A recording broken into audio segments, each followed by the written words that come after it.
मुख्यमंत्री योगी आदित्यनाथ सिद्धार्थनगर पहुंचे।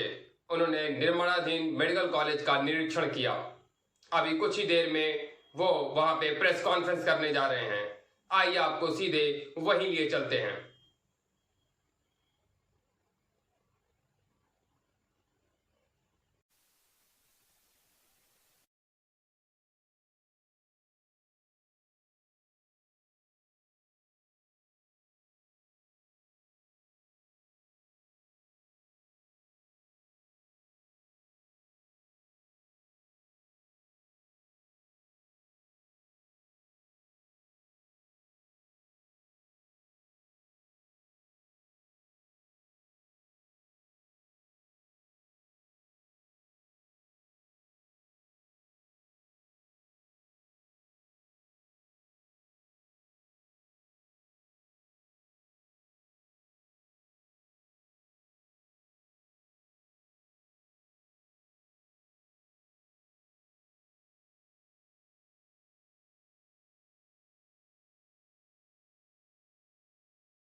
मित्रों, आज मैं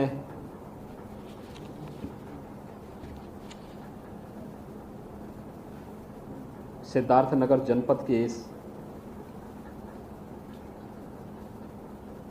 जो निर्माणाधीन मेडिकल कॉलेज है, इसके निरीक्षण पे मैं आया हूं।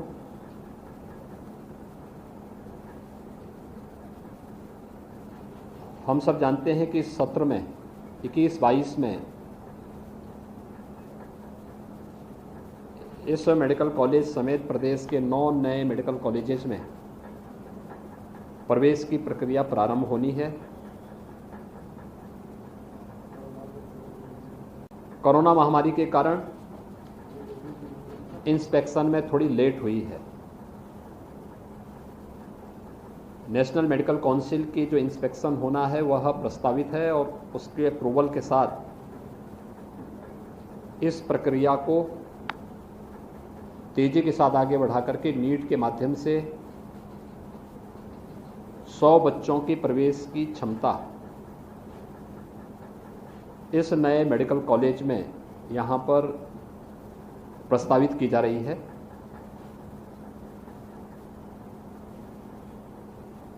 एलओपी के स्तर पर, यानी हम लोग अभी पहले चरण में फर्स्ट ईयर में 100 बच्चों की छात्र संख्या के साथ इस मेडिकल कॉलेज को प्रारंभ करने के लिए पूरी तैयारी की जा चुकी है, क्योंकि इसके लिए 300 बेड्स का हॉस्पिटल चाहिए जो डिस्ट्रिक्ट हॉस्पिटल को इसके साथ संबद्ध करके किया जा चुका है। 320 बेड्स का डिस्ट्रिक्ट हॉस्पिटल पहले से है और 300 बेड्स का नया हॉस्पिटल यहाँ पर वर्तमान में बनाया जा रहा है। तो अपने आप में एक फुल फ्लैश मेडिकल कॉलेज आने वाले समय में जनपद सिद्धार्थनगर जनपद को प्राप्त हो जाएगा।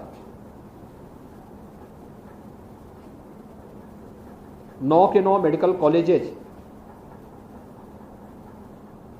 का शुभारंभ हम सब आदरणीय प्रधानमंत्री जी के कर कमलों से करवाना चाहते हैं, क्योंकि अप्रूवल की प्रक्रिया अभी चल रही है। तो अप्रूवल मिलने के बाद प्रधानमंत्री जी से फिर अनुरोध करेंगे और उसके बाद उनके कर कमलों से इन सभी 9 मेडिकल कॉलेजेस को हम लोग उनके कर कमलों से शुभारंभ भी करवाएंगे। सिद्धार्थनगर जनपद के लिए मेडिकल कॉलेज अपने आप में एक उपलब्धि है, क्योंकि एक आकांक्षात्मक जनपद है। प्रदेश के जो 8 आकांक्षात्मक जनपद थे, जो शिक्षा, स्वास्थ्य, रोजगार, कृषि विकास, जल संसाधन आदि नीति आयोग के द्वारा निर्धारित पैरामीटर थे, उनमें यह जनपद अन्य जनपदों की तुलना में पीछे था। यहाँ के जनप्रतिनिधियों के सहयोग से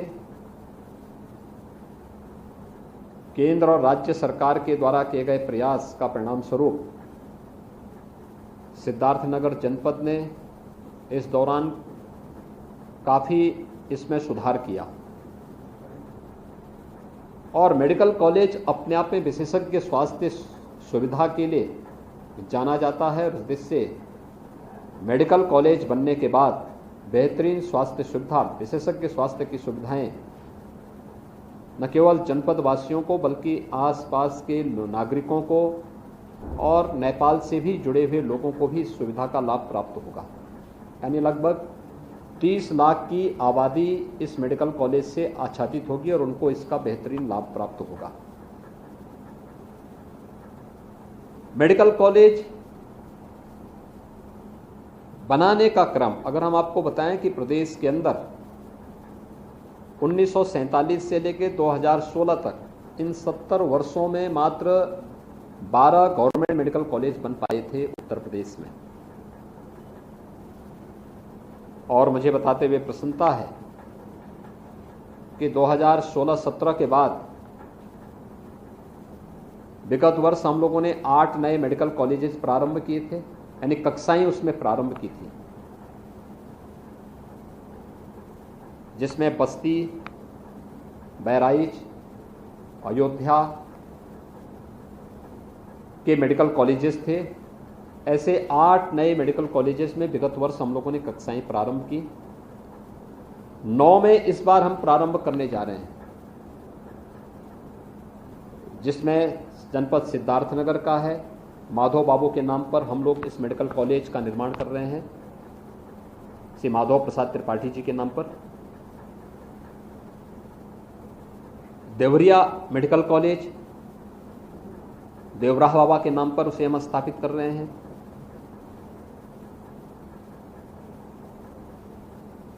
जौनपुर मेडिकल कॉलेज प्रदेश के पूर्व गृह राज्य मंत्री श्री उमानाथ सिंह जी के नाम पर उस मेडिकल कॉलेज का नामकरण करते हुए उस कार्यक्रम को हम आगे बढ़ा रहे हैं। गाजीपुर में भी एक नया मेडिकल कॉलेज इस सत्र में प्रारंभ होगा। महर्षि विश्वामित्र के नाम पर उस मेडिकल कॉलेज को हम आगे बढ़ा रहे हैं। जनपद सिद्धार्थनगर के साथ ही Pratapgarh medical college doctor Sonelal Patel ji के नाम पर उस मेडिकल कॉलेज की स्थापना हम लोग करने जा रहे हैं। इस सत्र में क्लासेज वहाँ प्रारंभ होंगी। मिर्जापुर मेडिकल कॉलेज माँ बिंदुवासिनी के नाम पर हम उस मेडिकल कॉलेज का नामकरण करते हुए इसे आगे बढ़ा रहे हैं। इसी प्रकार से हरदोई, एटा, ये सभी मेडिकल कॉलेजेज 9 मेडिकल कॉलेजेज हम लोग इस सत्र में क्लास प्रारंभ करने के लिए उसे प्रस्तावित कर रहे हैं और एनएमसी का विजिट बहुत शीघ्र यहाँ पर होगा और उसके बाद उनके अप्रूवल मिलने के साथ ही प्रधानमंत्री जी के कर कमलों से इनका हम शुभारंभ करेंगे। विगत वर्ष भी जो हम लोगों ने मेडिकल कॉलेज बनाए थे, बस्ती मेडिकल कॉलेज महर्षि वशिष्ठ के नाम पर हम उसे आगे संचालित कर रहे हैं। अयोध्या मेडिकल कॉलेज राजऋषि दशरथ के नाम पर हम उस मेडिकल कॉलेज का नामकरण करते हुए उसे प्रारंभ कर चुके हैं। बहराइच मेडिकल कॉलेज महाराज सुहेल देव के नाम पर हम लोगों ने इस मेडिकल कॉलेज का शुभारंभ किया है, हम कर चुके हैं। क्लासेज वहाँ चल रही हैं। कोविड में मेडिकल कॉलेजेस ने बहुत अच्छा काम किया है। इसके अलावा इस नए सत्र में 21-22 में हम लोगों ने पहले चरण में 15 नए मेडिकल कॉलेजेस को हम आगे बढ़ा रहे हैं। नया मेडिकल कॉलेज हम देने जा रहे हैं, स्वीकृत हो चुके हैं, जिसमें हमारा कार्य इस सत्र में प्रारंभ होगा। जिसमें गोंडा में एक मेडिकल कॉलेज, बलरामपुर में भी हम एक मेडिकल कॉलेज देने जा रहे हैं।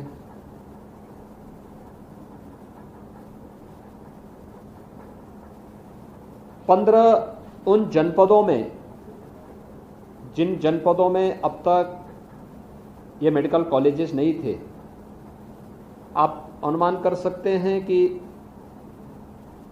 1947 से 16 तक 69 वर्षों में कुल 12 गवर्नमेंट मेडिकल कॉलेज खुले थे प्रदेश में और विगत 4-4.5 वर्ष के दौरान प्रदेश में अब तक हम लोग 8 मेडिकल कॉलेज विगत वर्ष में प्रारंभ कर चुके हैं। 9 को इस सत्र में प्रारंभ करने जा रहे हैं और 15 अगले सत्र में हम प्रारंभ कर देंगे। इसके अलावा 16 ऐसे जनपद प्रदेश के बच रहे हैं जहां पर कोई भी गवर्नमेंट और प्राइवेट का मेडिकल कॉलेज नहीं है। जैसे महाराजगंज है, संत कबीर नगर है, मऊ है, बलिया है। ऐसे इन जनपदों के लिए भी हम लोगों ने एक कार्य योजना तैयार की है। पीपीपी मोड में ऐसे 16 नए मेडिकल कॉलेजेस के भी हम लोग प्रस्ताव तैयार कर रहे हैं। उसकी एक पॉलिसी ला रहे हैं निजी निवेश के माध्यम से, सरकार के सहयोग से। वहां पर भी हम मेडिकल कॉलेज बनाएंगे। जब हमारी सरकार का 5 वर्ष का कार्यकाल पूरा होगा, उत्तर प्रदेश के हर जनपद में एक अपना मेडिकल कॉलेज होगा।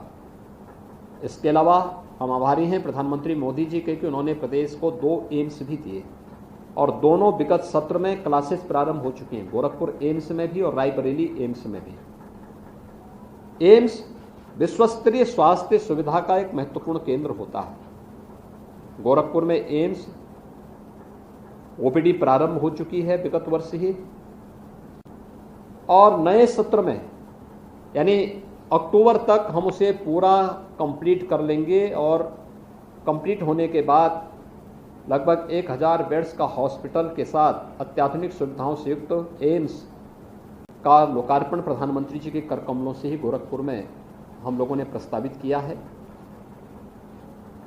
उत्तर प्रदेश के अंदर हेल्थ इंफ्रास्ट्रक्चर में विगत 7 वर्षों के दौरान भारत सरकार के सहयोग से जो कार्य हुआ है और खासतौर पर जो तेजी विगत 4-4.25 वर्ष के अंदर प्रदेश के अंदर किया गया है, इसका परिणाम है कि यह अनुभव हमें पहले चरण में इंसेफ्लाइटिस जिससे जनपद सिद्धार्थनगर सर्वाधिक प्रभावित जनपदों में एक था। न्यूनतम स्तर पर उसे लाने में हमें सफलता प्राप्त हुई और कोरोना प्रबंधन आप सबके सामने है। आप सब मीडिया से जुड़े हैं और देश और दुनिया की खबरों को देखते होंगे। कोरोना की कहर अमेरिका के अंदर भी और इंडोनेशिया के अंदर भी भरपूर, वहां पर जनता त्रस्त है, सरकार पूरी तरह परेशान है। लेकिन उत्तर प्रदेश के अंदर कोरोना का बेहतरीन प्रबंधन और कोरोना रोकथाम के लिए किस प्रकार की प्रभावी कार्रवाई की गई है कि आप सबके सामने है। बस्ती, इस कमिश्नरी का बस्ती जनपद, जहां एक भी कोविड पॉजिटिव केस नहीं, और आपके सिद्धार्थनगर जनपद में कुल एक्टिव केस मुश्किल से 10 बचे हैं।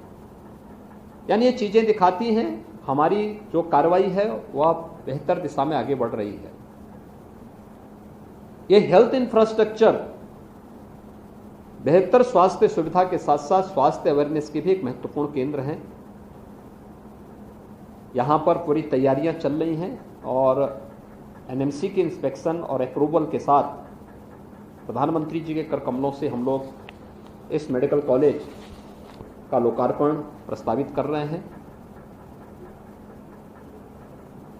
इस नए सत्र में यानी अक्टूबर तक यहाँ पे 100 बच्चों के साथ प्रवेश प्रारंभ हो सकता है। नीट के माध्यम से चूंकि प्रक्रिया प्रारंभ होनी है, सितंबर में नीट की इंटेंस एग्ज़ाम होनी है, जो इंटेंस एग्ज़ाम है मेडिकल की, वह नीट की वह सितंबर में है। तो अक्टूबर में काउंसलिंग के थ्रू यहाँ पे बच्चे आएंगे। फैकल्टी यहाँ पर पूरी है क्योंकि 21 तो इन्होंने नए अपॉइंट किए हैं और 30 पहले से इनके पास डिस्ट्रिक्ट हॉस्पिटल में भी डॉक्टर्स हैं। इनका भी उपयोग हम लोग प्रधानमंत्री स्वास्थ्य सुरक्षा योजना के अंतर्गत उनका भी उपयोग इसमें किया जा सकता है। पैरामेडिकल का स्टाफ, नर्सिंग स्टाफ और अन्य हाउस कीपिंग स्टाफ के लिए भी स्वीकृति दे दी गई है। लाइब्रेरी, लैब्स, इन सब के लिए भी सरकार के द्वारा आवश्यक यहाँ पर स्वीकृति दी जा चुकी है। इस प्रक्रिया को तेजी के साथ आगे बढ़ाते हुए जनपद सिद्धार्थनगर जनपद के वासियों को एक नया मेडिकल कॉलेज प्राप्त होने जा रहा है।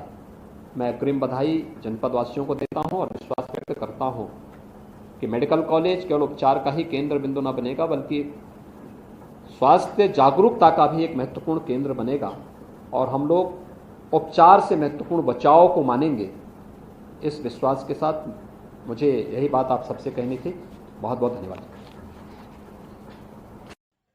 15 अगस्त को हम मेजर सरबजीत गिल, मेजर वसीता मेहरा और फिल्म एक्टर एंड डायरेक्टर ओम कटारे जी के साथ आपके लिए खट्टे मीठे पल का एपिसोड लेकर आ रहे हैं। पहली बार हम अपने चैनल पे 2 वुमेन सोल्जर को लेके आएंगे और दोनों ही मेजर हैं। मैं चाहूंगा कि आप इन एपिसोड को जरूर देखें।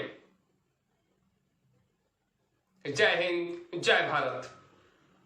बहुत जल्दी आपसे मुलाकात होगी मेजर सरबजीत गिल और मेजर वसीता मेहरा से।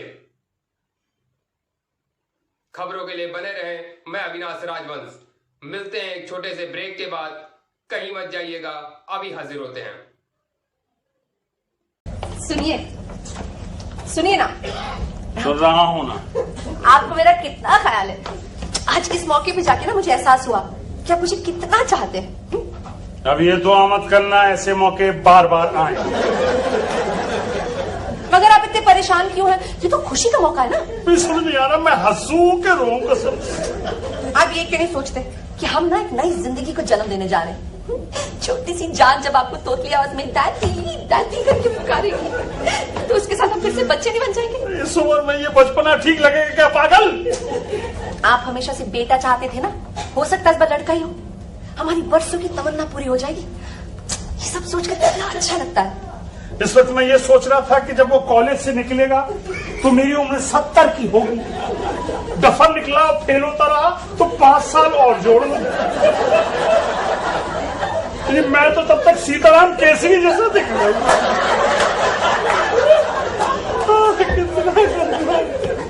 का डफर क्यों होगा?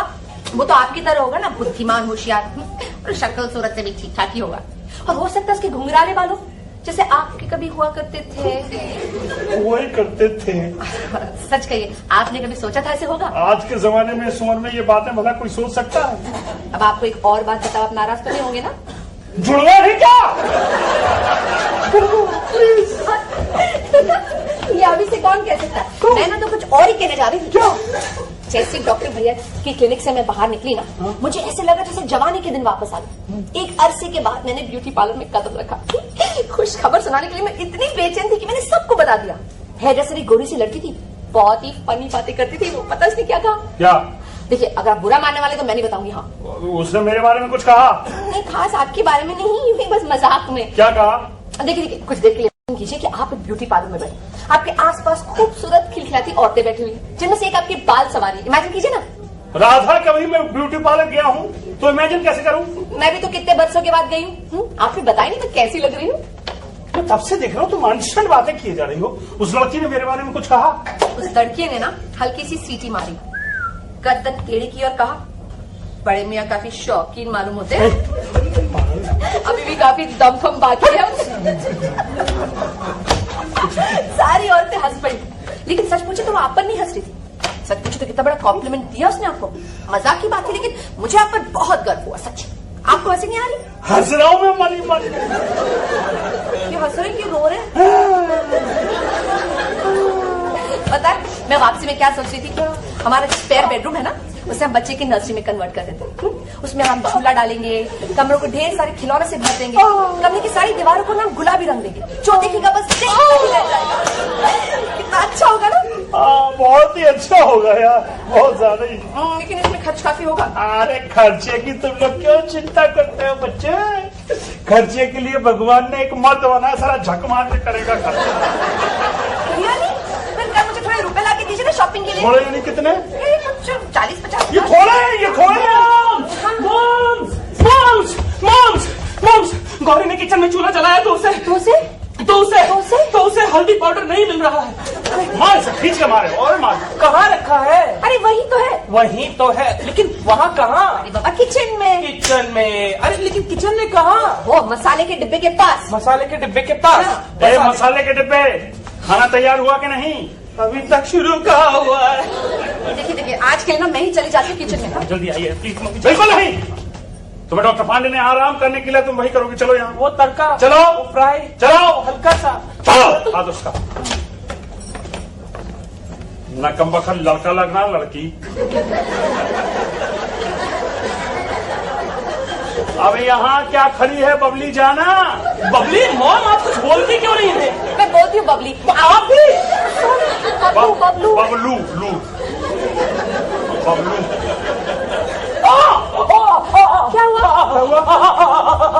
अरे क्या हुआ? भूख के मारे पैर नहीं उठ रहे हैं मेरे।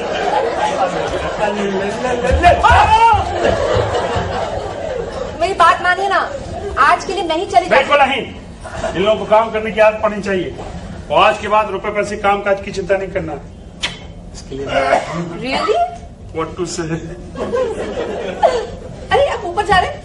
मेरे ख्याल से सीढ़ियां ऊपर ही जाती हैं। मैं चलूं आपके साथ? आओ ना।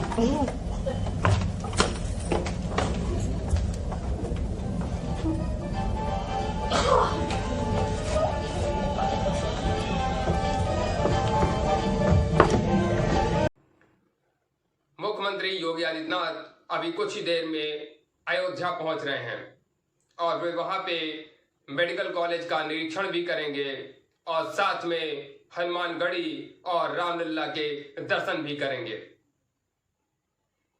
अभी कुछ ही देर में मुख्यमंत्री योगी आदित्यनाथ अयोध्या पहुंच रहे हैं। आइए आपको सीधे वही लिए चलते हैं।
मेडिकल कॉलेज के प्रधानाचार्य थे, हमारे स्थानीय विधायक श्री प्रकाश गुप्ता जी, बाबा गोरखनाथ जी, प्रमुख सचिव चिकित्सा से हमारे छात्र छात्रा हैं। मुझे बहुत प्रसन्नता है कि 2019-20 में इस मेडिकल कॉलेज में पहला बैच प्रवेश किया था। आज वो बैचेज सफलतापूर्वक यहाँ से अपना प्रशिक्षण लेने के साथ ही चिकित्सा शिक्षा की बेहतरीन सुविधा यहाँ प्राप्त कर रहे हैं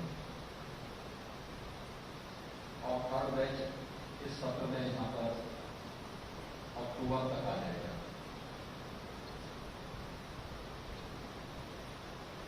मैं जब यहाँ पर आया था तो आपके प्रधानाचार्य जी ने मुझे इस मेडिकल कॉलेज के जो सुविधाएं हैं उनके बारे में बताया। आपने देखा होगा कि ज्यादातर सुविधाएं यहाँ पर आती हैं।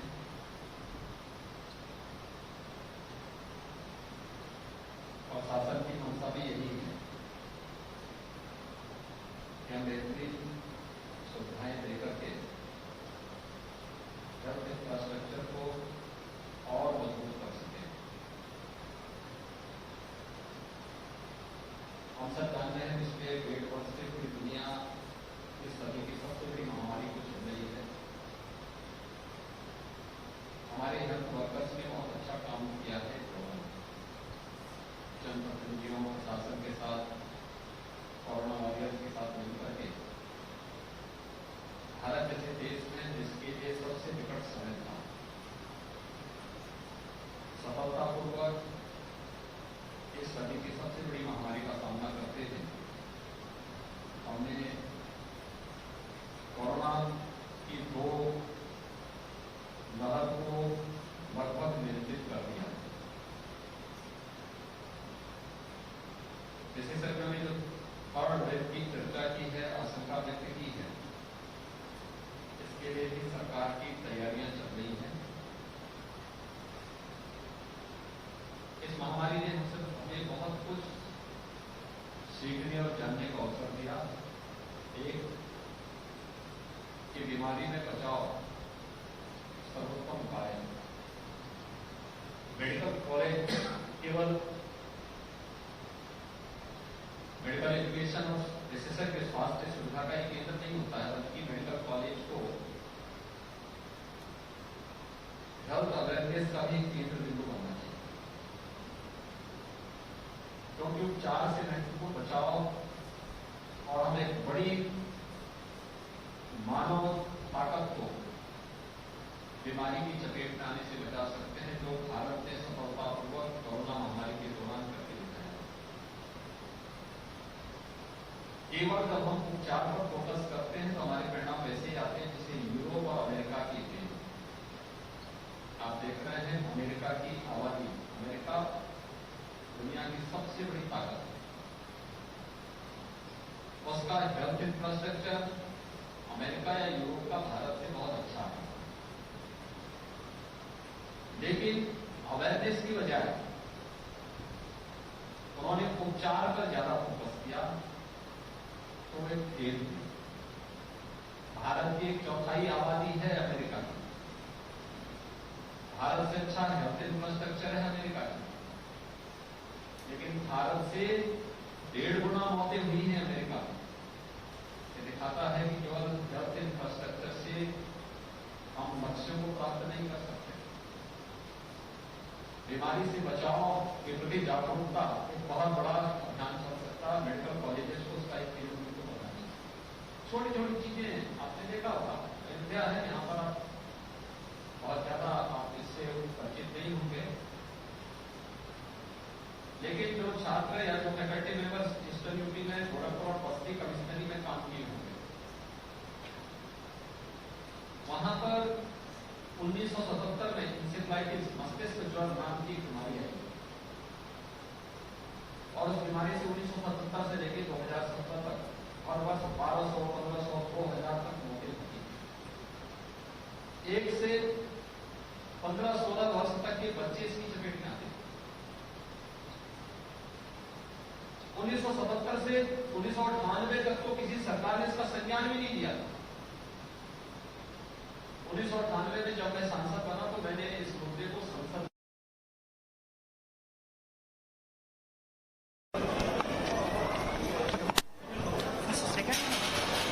चलो सेकंड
8 नए मेडिकल कॉलेजेस में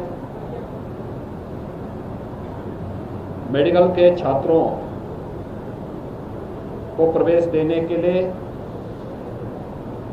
उस समय एमसीआई काम करता था। एमसीआई से अप्रूवल लेकर के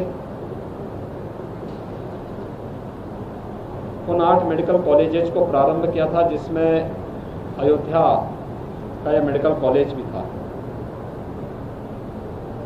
मेडिकल कॉलेज को अपना फुल फ्लैश मेडिकल कॉलेज की बिल्डिंग बनने, हॉस्पिटल की बिल्डिंग आदि को बनाने में एक समय सीमा दी गई थी। इसी दौरान मार्च 2020 में कोरोना महामारी के कारण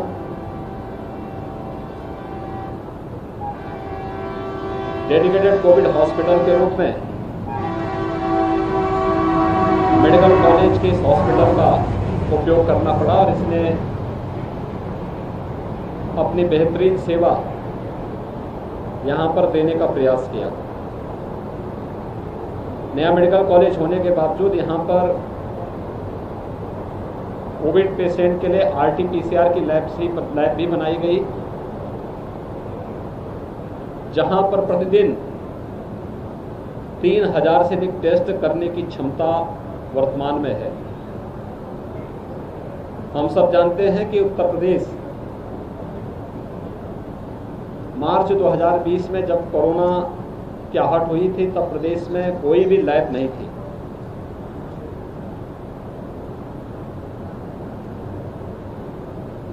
हमें सैंपल जांच करने के लिए यूपी के बाहर भेजना पड़ता था, एनआईबी पुणे भेजना पड़ा था। लेकिन आज हमारे पास 3 लाख से अधिक टेस्ट करने की क्षमता अकेले उत्तर प्रदेश में है। पहला जब मरीज आया था उत्तर प्रदेश में कोरोना का, उस समय हमें सैंपल भी बाहर भेजने पड़े थे, एनआईबी पुणे भेजने पड़े थे और पेशेंट को भी हमें दिल्ली भेजना पड़ा था उपचार के लिए। लेकिन आज हमारे पास 2 लाख बेड्स मौजूद हैं जहां पर हम कोरोना पेशेंट को उपचार दे सकते हैं, लेवल 1, लेवल 2, लेवल 3 के। और 3rd वेव की भी हमारी तैयारी लगभग पूरी हो चुकी है। मैं आज इसी के निरीक्षण के लिए निकला हूं। मैंने प्रातःकालीन सत्र में सिद्धार्थ नगर जनपद के मेडिकल कॉलेज का निरीक्षण किया। 19-20 में हम लोगों ने 8 नए मेडिकल कॉलेजेस को एमसीआई का अप्रूवल लेकर के प्रारंभ किया। वे सफलतापूर्वक संचालित हो रहे हैं। इस सत्र में हम 9 नए मेडिकल कॉलेजेस का अप्रूवल लेने के लिए आवेदन किए हैं, जिनका अब मेडिकल काउंसिल ऑफ इंडिया को नेशनल मेडिकल काउंसिल के रूप में मान्यता दी गई है। तो एनएमसी का इंस्पेक्शन और उसके अप्रूवल की प्रत्याशा में हम लोगों ने नए 9 मेडिकल कॉलेजेस को तैयार किया। तो उसी के निरीक्षण में हम लोग निकले हैं। हेल्थ इंफ्रास्ट्रक्चर के स्ट्रेंथन के लिए प्रदेश सरकार भारत सरकार के साथ मिलकर के मजबूती के साथ कार्य कर रही है। आप इसी से अनुमान लगा सकते हैं 1947 से लेकर के 2016 तक 69 वर्षों में प्रदेश में केवल 12 गवर्नमेंट मेडिकल कॉलेज बने थे और पिछले 4-4.5 वर्ष के दौरान उत्तर प्रदेश में हम लोग 32 नए मेडिकल कॉलेज या तो बना चुके हैं या बना रहे हैं, जिसमें 8 में विगत वर्ष प्रवेश संपन्न हुए। अयोध्या का मेडिकल कॉलेज, इसमें 2 बैच के 100 छात्र हैं। 3rd ईयर के लिए यानी फर्स्ट इस साल के 3rd बैच के लिए अक्टूबर में काउंसलिंग के थ्रू 100 बच्चों के लिए फिर से 100 बच्चे फिर से आएंगे और अभी से तैयारी हो रही है कि पीजी के लिए भी हम आवेदन कर सकें। यानी मेडिकल कॉलेज अच्छी दिशा में आगे बढ़ रहा है। 200 बेड का एक नया हॉस्पिटल यहाँ पर खड़ा हो रहा है। बहुत शीघ्र वो बन करके वह भी तैयार होगा। कार्यदायी संस्था को इसके बारे में पहले निर्देशित किया जा चुका है। 9 नए मेडिकल कॉलेजेस में हम लोग इस सत्र में प्रवेश लेने के लिए आवेदन किए हैं। सभी औपचारिकताएं हमारे पास पूरी हैं। वहां पर हम लोग एडमिशन इस बार करवाएंगे। इस सत्र में 14 नए मेडिकल कॉलेज भारत सरकार के सहयोग से हम लोगों ने प्रदेश में स्वीकृत किए हैं। यानी आजादी के बाद 69 वर्षों में केवल 12 मेडिकल कॉलेज और शेष हम लोगों ने पिछले 4-4.5 वर्ष के दौरान 32 नए मेडिकल कॉलेज हम लोग वर्तमान में प्रदेश को उपलब्ध करवा रहे हैं। इसके बाद 16 जिले ऐसे हैं जहां पर एक भी मेडिकल कॉलेज नहीं है, न प्राइवेट में न गवर्नमेंट में।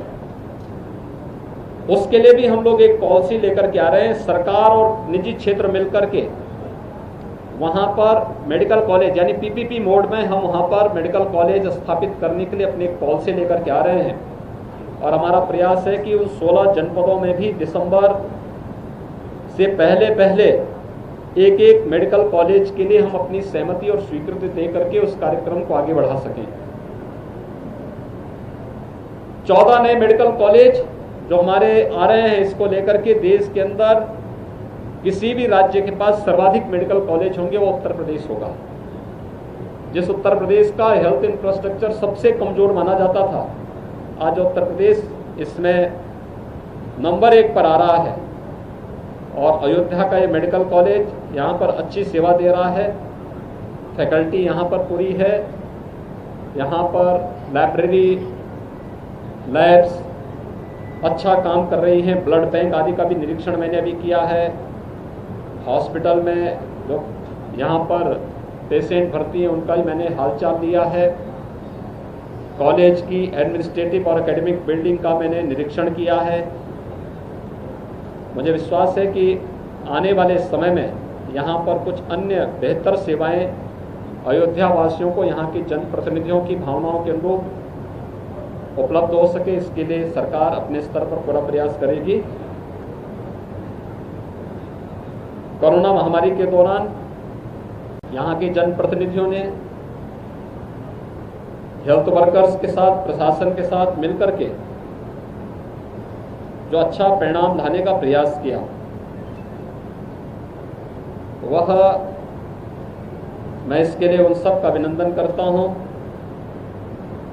बहुत सारे लोगों ने अपने स्वजनों और प्रियजनों को भी खोया है, उनके प्रति अपनी संवेदना व्यक्त करता हूं। आने वाले समय में अयोध्या वैश्विक मानचित्र पर एक नया स्थान बनाने जा रहा है। उसके लिए हमें हर एक क्षेत्र में तैयार होना होगा, न केवल टूरिज्म के लिए बल्कि अच्छा एजुकेशन का हब बने, स्वास्थ्य सुविधाओं का भी एक केंद्र बिंदु बने, अच्छी यहाँ पर पर्यटन की सुविधाएं उपलब्ध हो सके। इसके लिए यहाँ के जनप्रतिनिधियों के साथ मिलकर के केंद्र और प्रदेश सरकार उन कार्यक्रमों को तेजी के साथ आगे बढ़ाने के लिए प्रतिबद्ध है।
इंद्रपुत्राय वराय स्वच्छाय सस्नेह सुभाननाय श्यामाय रामाय साप्रियाय नमः सदा वीत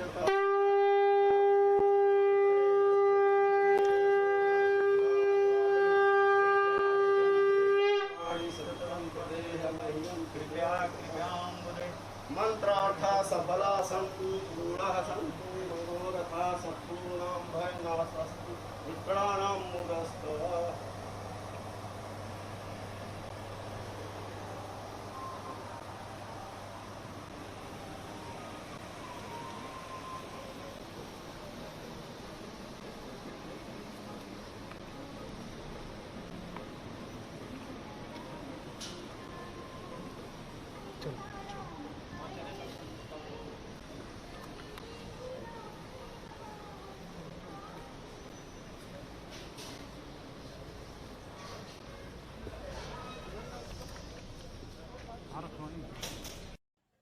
पंद्रह अगस्त को हम मेजर सरबजीत गिल, मेजर वसीता मेहरा और फिल्म एक्टर एंड डायरेक्टर ओम कटारे जी के साथ आपके लिए खट्टे मीठे पल का एपिसोड लेकर आ रहे हैं।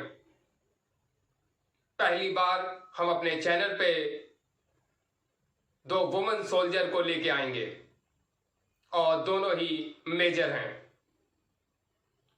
मैं चाहूंगा कि आप इन एपिसोड को जरूर देखें। जय हिंद, जय भारत।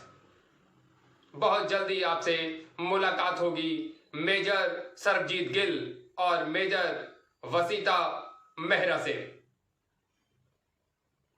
खबरों के लिए बने रहें। मैं अविनाश राजवंश। मिलते हैं एक छोटे से ब्रेक के बाद। कहीं मत जाइएगा, अभी हाजिर होते हैं।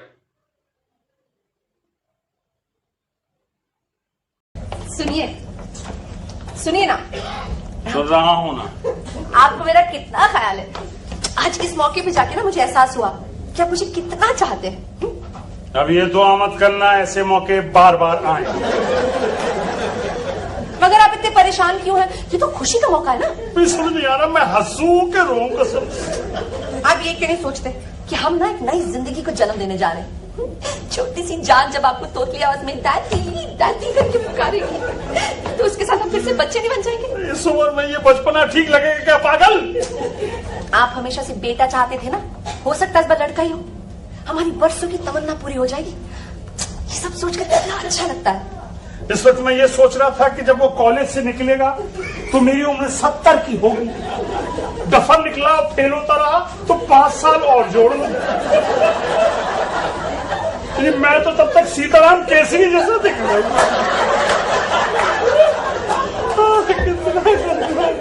हमारा बेटा डफर क्यों होगा? वो तो आपकी तरह होगा ना, बुद्धिमान होशियार और शक्ल सूरत से भी ठीक ठाक ही होगा। और हो सकता है उसके घुंघराले बालों जैसे आपके कभी हुआ करते थे। हुआ ही करते थे। सच कहिए, आपने कभी सोचा था ऐसे होगा? आज के जमाने में इस उम्र में ये बातें भला कोई सोच सकता है? अब आपको एक और बात बताओ, आप नाराज तो नहीं होंगे ना? जुड़वा है क्या? ये अभी से कौन कह सकता है? मैं ना तो कुछ और ही कहने जा रही थी। क्या? जैसे डॉक्टर भैया की क्लिनिक से मैं बाहर निकली ना, मुझे ऐसे लगा जैसे जवानी के दिन वापस आ गए। एक अरसे के बाद मैंने ब्यूटी पार्लर में कदम रखा। खुश खबर सुनाने के लिए मैं इतनी बेचैन थी कि मैंने सबको बता दिया। हेयर ड्रेसर एक गोरी सी लड़की थी, बहुत ही फनी बातें करती थी। वो पता उसने क्या कहा? क्या? देखिए, अगर आप बुरा मानने वाले तो मैं नहीं बताऊंगी। हाँ, उसने मेरे बारे में कुछ कहा? नहीं, खास आपके बारे में नहीं, बस मजाक में। क्या कहा? देखिए, कुछ देर के लिए कीजिए कि आप एक ब्यूटी पार्लर में बैठे, आपके आसपास खूबसूरत खिलखिलाती औरतें बैठी हुई, जिनमें से एक आपके बाल सवारी। इमेजिन कीजिए ना। राधा, कभी मैं ब्यूटी पार्लर गया हूँ तो इमेजिन कैसे करूँ? मैं भी तो कितने बरसों के बाद गई हूँ। आपने बताया नहीं तो कैसी लग रही हूँ? मैं तब से देख रहा हूँ तुम अनशन बातें किए जा रही हो। उस लड़की ने मेरे बारे में कुछ कहा? उस लड़की ने ना हल्की सी सीटी मारी, गर्दन टेढ़ी की और कहा, बड़े मियाँ काफी शौकीन मालूम होते हैं, अभी भी काफी दमखम बाकी है। सारी औरतें हंस पड़ी, लेकिन सच पूछे तो वो आप पर नहीं हंस रही थी। सच पूछे तो कितना बड़ा कॉम्प्लीमेंट दिया उसने आपको। मजाक की बात थी, लेकिन मुझे आप पर बहुत गर्व हुआ। सच। आपको हंसी नहीं आ रही? हंस रहा हूँ मैं, मनी मनी। ये हंस रहे क्यों, रो रहे? पता है मैं वापसी में क्या सोच रही थी? हमारा स्पेयर बेडरूम है ना, उसे हम बच्चे की नर्सरी में कन्वर्ट कर देते हैं। उसमें हम झूला डालेंगे, कमरों को ढेर सारे खिलौने से भर देंगे, कमरे की सारी दीवारों को ना हम गुलाबी रंग देंगे, जो देखेगा बस देखता ही रह जाएगा। कितना अच्छा होगा ना? बहुत ही अच्छा होगा यार, बहुत ज्यादा ही। लेकिन इसमें खर्च काफी होगा। अरे खर्चे की तुम लोग क्यों चिंता करते हो बच्चे? खर्चे के लिए भगवान ने एक मर्द बनाया, सारा झक मार के करेगा खर्चा। मुझे थोड़े रुपए ला के दीजिए ना शॉपिंग के लिए। थोड़े यानी कितने? 40-50। ये थोड़े मॉम्स, गौरी ने किचन में चूल्हा जलाया तो उसे हल्दी पाउडर नहीं मिल रहा है। मार से खींच के मारे और मार। कहाँ रखा है? अरे वही तो है, लेकिन वहाँ कहाँ? अरे बाबा किचन में। अरे लेकिन किचन में कहाँ? वो मसाले के डिब्बे के पास। मसाले के डिब्बे के पास। मसाले के डिब्बे, खाना तैयार हुआ कि नहीं? अभी तक शुरू कहाँ हुआ है? देखिए आज के लिए ना मैं ही चली जाती हूँ किचन में। जल्दी आइए प्लीज। बिल्कुल नहीं, तुम्हें डॉक्टर पांडे ने आराम करने के लिए तुम वही करोगे। चलो यहाँ। वो तड़का, चलो वो फ्राई, चलो हल्का सा। चलो हाथ उसका। नकम्बखल लड़का लगना लड़की। अब यहाँ क्या खड़ी है बबली जाना? बबली मॉम, आप कुछ बोलती क्यों नहीं है? मैं बोलती हूँ बबली। आप भी? बबलू।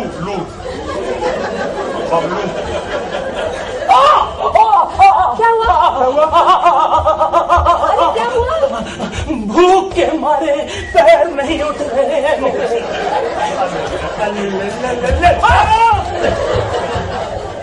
मेरी बात मानिए ना, आज के लिए मैं ही चली जाती बिल्कुल नहीं, इन लोगों को काम करने की आदत पड़नी चाहिए और आज के बाद रुपए पैसे काम काज की चिंता नहीं करना। इसके लिए रियली? व्हाट टू से? अरे आप ऊपर जा रहे हैं?